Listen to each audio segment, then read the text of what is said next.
Learn how to allow camera permission on Android from this video. Let's just get right into it.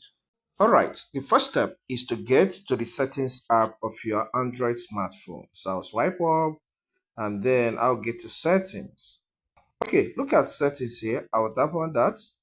As the settings page opens, get to any settings options that will allow you access to the apps you have on the Android smartphone. So you can see app management. I'll tap on that. Alright, I will tap on app list. So this fully displays all the applications that are on this Android.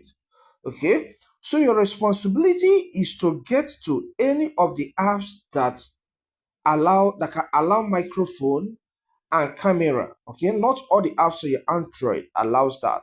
So for example, Canva can allow that, CapCut allows that because they can be used to do something that has to do with videos and audios. All right, so let's work with CapCut in this case. I'll tap on CapCut. On the new page that will open, tap on permissions. Now look at the permissions page. You can see allowed notifications, photos and videos. But our interest here is on camera and microphone. So in the not allowed section, camera and microphone are not allowed. So let's select camera first. Then I will tap on allow only while using the app. So with this, I have enabled camera. I'll go back. Then I'll tap on microphone. Then I will select the option allow only while using this app. Alright, with this I've enabled microphone on CapCut. Alright, I'll go back again.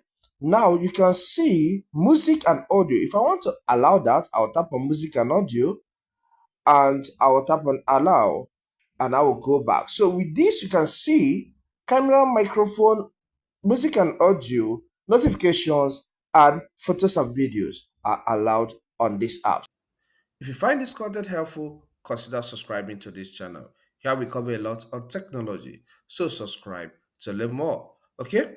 This video here will walk you through on how to send files from Android to a laptop or computer. Check it out. Thank you and see you some other time.